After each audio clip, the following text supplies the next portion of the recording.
Hi there. Probably updating earlier than I normally would, but I just felt I needed to talk, just for a change. Um, well, it looks like this month has been another big failure, unfortunately. Yesterday was day 32 of my cycle, and I started spotting again. Very pale, nothing muchness. Took an internet cheapie pregnancy test that arrived yesterday. Post. I bought like a whole pack of them really cheaply, and that was negative. And as usual, you have that false little glimmer of hope that maybe it's just me. I get it every single month, and I have done. And I'm now heading into cycle 25 in total. That's the fact that we were trying for the whole of 2008 and then stopped, and again adding it all together. This is now going to be cycle 25 of proper trying. Just not great. Anyway, so got up today, thought I'd do another one in the morning anyway, just in case, and that was negative. Done one this afternoon, that was negative.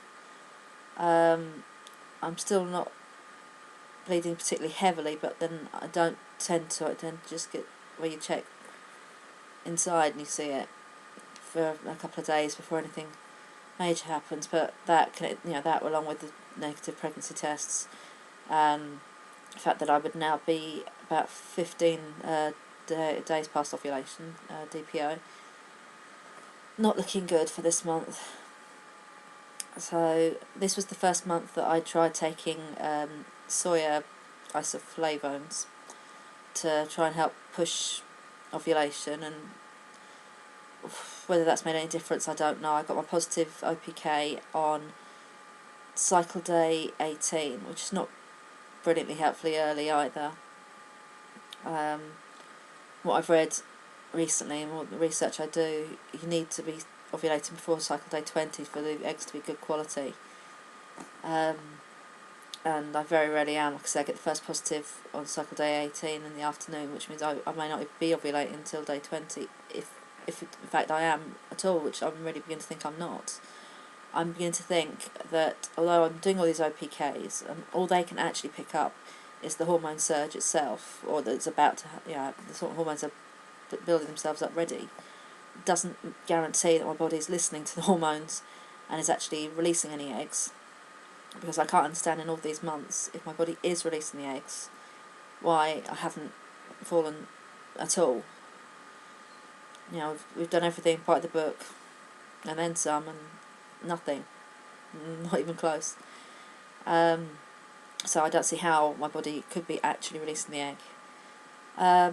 Not sure if I mentioned in my last blog on here, but my hospital appointment with follow-up second appointment with my fertility specialist at a local hospital was, originally, I'm so sure it was originally November. It should have been November the 28th, and I got the letter from the hospital a few weeks before that, cancelling it and telling me they'd had to make it for January the 23rd, I think it was. And I understandably wasn't happy, particularly as the letter never offered an explanation, which is where I think hospitals also go wrong and upset people. So I did contact them through the patient liaison and say that, how upset I was, and I didn't understand why it had been changed, and it threw everything out, because it then meant it would be longer than 3 months from when I'd last seen, and he wanted me to wait 3 months and have all my tests and everything done, and I'd done all that. I've done everything. So the hospital, it was left with the hospital that I asked them basically, can I have, if an early cancellation comes up, if someone else cancels earlier, please can I have an earlier cancellation appointment? Thinking, oh yeah, right, fat chance. They told me they'd had to change the appointment because my consultant was on annual leave for 2 months or something like that. But I've just had a letter last week saying they've offered me an appointment now for December the 19th. So that's what today is now, December the 2nd. So it's about just over 2 weeks away. Typically, my husband now cannot come to the appointment because of work commitments that he literally cannot get out of. It's, I can't blame him on this one at all. It's not his fault. You'd be shocked to hear me say that. Something's not his fault. I've got a really good friend, bless her, who's offered straight away to come with me. She's changed work hours. She's going to come with me and drive me to the hospital, which is nice. So she'll be there with me. I get whatever news I'm going to get. This appointment I should be getting, the results I should be getting, hopefully, will be my repeat day. I think it was day 2 of my cycle. I had my bloods done, so that'll be checking I believe it'll be checking my FSH level, which is the one that scares the life out of me, because I'm so partly convinced in my head that this is the start of the decline. This is heading into maybe they call it perimenopause, I think, when it's the early stages. I think it's perimenopause because it's early stage, not perimenopause because I'd be young to go into it, because I'm nearly 37. So I am scared that that's what they're going to say, because everything fits in. I've suddenly in this last year, completely irregular with cycles. I mean, this cycle now, if I count, I don't know at the moment whether I'm counting today or tomorrow, is cycle day 1 again. I hate that stage. I'm sure you ladies aren't even having to then admit that that's it, cycle day 1 again. I hate it. And I always try and count it from when there's a proper flow, is what they say. Again, it's personal choice what you count as proper. So I haven't quite started counting yet. I'm losing my train of thought at the moment, sorry. Yep, so that will be... the results of those tests. I had that done. My cycle day 2 bloods were done back in... I think it was August, just after I first saw the fertility specialist for the very first appointment. And I said they're repeat ones. My GP did do them back in March, and there was a bit of a screw up with the dates, because that's when my cycle decided to just go completely mental. So I was booked in for what I was convinced would be my day 2, and that month my cycle decided to jump to 40 days.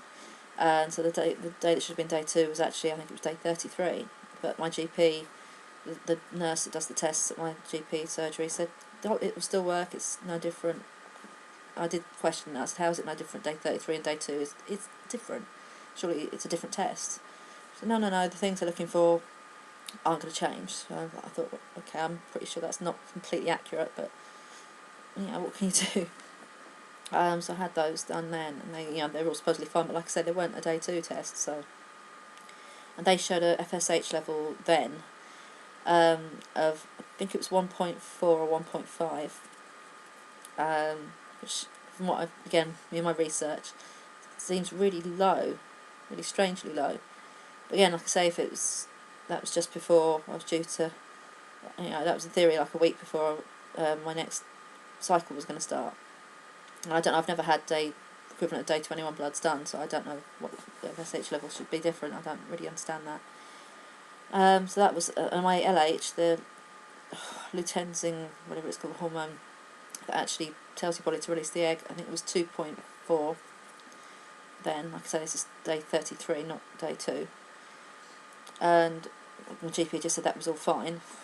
And he didn't really worry about any of it, to be honest. And I also did my husband's semen analysis at that point, and again that test wasn't done right because we weren't given the information about that one either.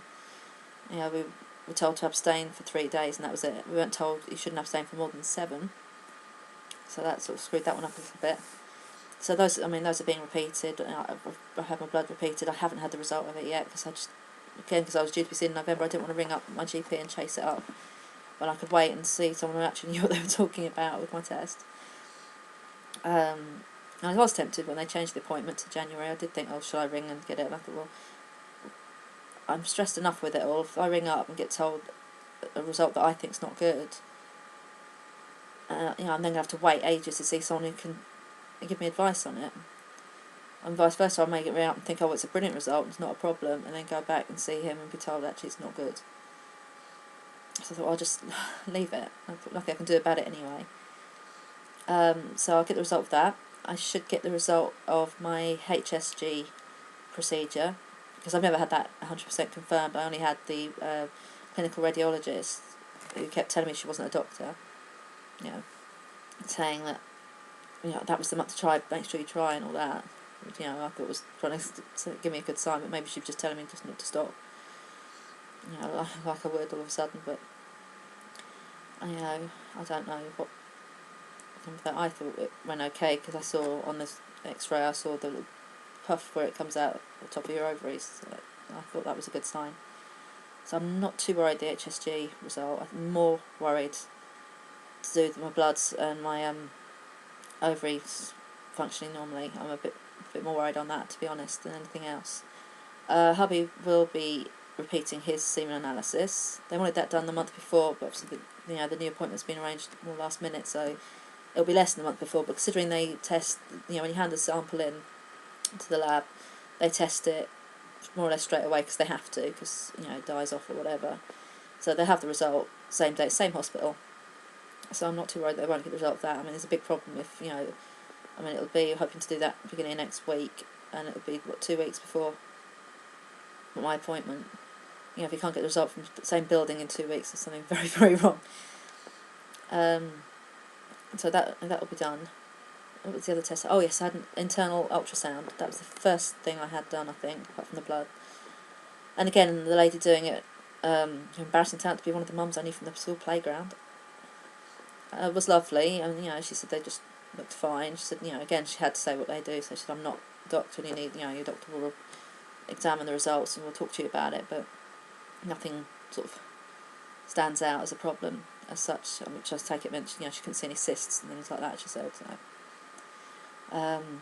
But I've recently found out again, I know little bit addicted to research, that you can have PCOS, which is the polycystic ovary syndrome, without having cysts, which seems a little bit strange, but who knows what makes sense anymore. Apparently you can have it where your body reacts wrong, like you don't necessarily ovulate regularly, irregular periods. You can have a lot of the other symptoms without actually having cysts. A lot of my symptoms fit with that.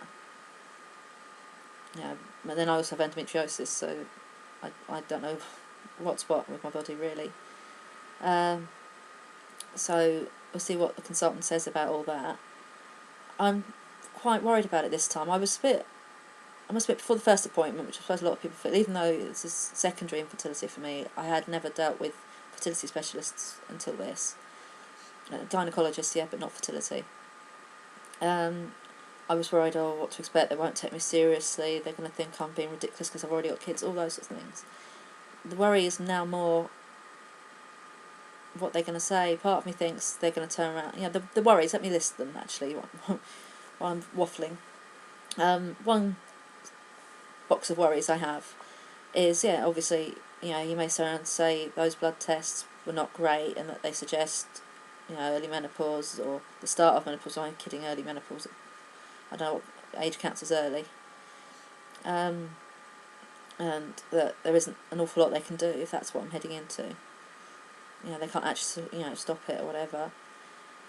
Then there's the factors of different NHS authorities not wanting to fund anything. I mean, I'm not, by any means, I would not expect to be funded IVF or anything like that. I wouldn't, no, I'm not even sure we'd go that far with it, how my hubby is.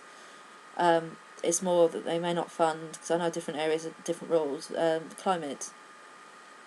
There's a lot of people say to me, you'll probably stick you on Clomid next. People I've spoken to that have been down this road. And obviously he vaguely we touched on Clomid at the first appointment, and that's because I mentioned it. And he then said he wanted to do all my tests. So, and then the lady who did my HSG, she mentioned Clomid. She said, once he's sure your tubes are not the issue, he may try you on Clomid, because there's no point putting you on Clomid if your tubes are blocked. That's how I took it to mean that my tubes are good. But again, I mean, there's the worry. Another box of worries is that he may just delay things. Again, I don't have time for him to keep delaying things. So I'm not going to stand for that if that happens. By saying, we'll do this test, that test. I mean, I don't know what other tests they're left to do on me other than more blood tests. And, I don't know whether they'd go as far as laparoscopy. I already know I have endometriosis. They wouldn't treat it when it was diagnosed, so the point of putting through that now. Yes, that's a worry. there's the worry of what they might find. There's the worry they might not find anything and not know why the hell this is happening or not happening. And I'll be left like that with it. I mean, there are lots of women I know that, end up with the diagnosis of unexplained secondary infertility, and that just must be horrible.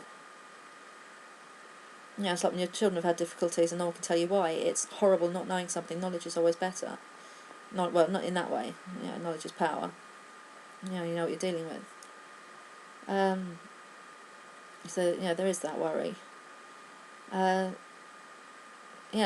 So I have to worry about them finding something, not being able to fix it. Worry them not finding something and still, therefore, not being able to do anything.